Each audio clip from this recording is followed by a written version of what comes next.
Amici della Lega Calcio a 8, benvenuti al circolo sportivo Ciriaci. Si affrontano Ragnatela Pub e Lazio per la sesta giornata. Questa palla Bianchi, Bianchi prova il tiro con il mancino, Ripani. Tombesi vince il contrasto in mezzo a due, Tombesi alla palla sul sinistro, Mastro Pietro, grande intervento.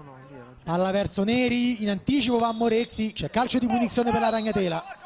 Parte Paresce con il destro, che gol di Paresce, spettacolare realizzazione dalla tre quarti campo, 1-0 per la Ragnatela Pub. Palla adesso Tombesi, palla dentro verso Paresce, appoggia Perlani che di prima batte Mastro Pietro con un grandissimo destro, 2-0 per la Ragnatela Pub, incolpevole qui il portiere biancoceleste. Punizione per la Lazio, parte Zanetti, Ripani, calcio d'angolo per la Lazio, palla dentro, c'è Neri, la controlla al limite dell'area, Neri l'appoggia dietro, arriva Zanetti con il destro, battuto Ripani, la riapre lui, 2-1 per la Ragnatela, ci crede la Lazio adesso. Imposta Morezzi, verso Tombesi, la stoppa, rientra verso il centro Tombesi, palla sempre colata al piede, tocca per Paresce, da posizione defilata, 3-1, grandissima realizzazione del bomber della Ragnatela, che partita per Paresce.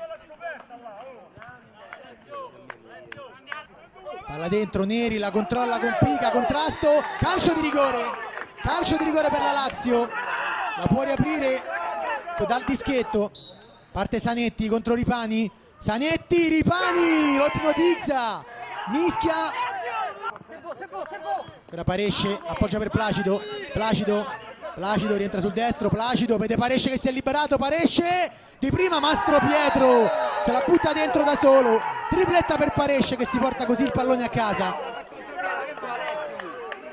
Fissa la Ragnatela, Placido controlla lui il pallone, se lo porta avanti sempre con il destro, Placido si allarga, parte e tiro, rete, 5-1, si iscrive al tabellino dei marcatori anche Placido, battuto ancora Mastro Pietro.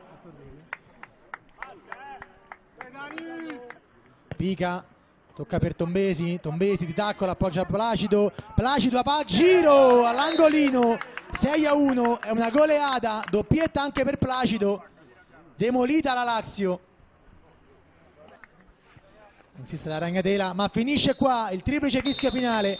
Ragnatela Pub batte Lazio 6-1, protagonista assoluto Paresce. Il campo non è stata così semplice sinceramente, sul risultato sì, forse è un po' troppo largo. Comunque abbiamo giocato una grande partita e abbiamo espresso un gioco veramente ottimo. Giochiamo una partita per volta, oggi abbiamo fatto bene, un plauso veramente a tutti i nuovi che si sono inseriti alla grande e a tutti quelli che oggi erano in panchina e non hanno dato il loro contributo, perché siamo un gruppo speciale anche grazie a chi gioca meno. Il calendario oggi non ci ha aiutato, abbiamo incontrato una squadra che è squadra, giocano molto bene a calcio, si sono organizzati, hanno puntellato in 2 o 3 ruoli le lacune, chiamiamole lacune, quello che potevano migliorare dallo scorso anno. Abbiamo confermato il periodo no, abbiamo iniziato pure bene, abbiamo fatto 3-4 palle gol, il portiere loro tra l'altro lo conosciamo, è molto bravo, li ha salvati, in 2 o 3 episodi siamo andati sotto, però ultimamente ci sbraghiamo, scusatemi il termine, come alla prima difficoltà.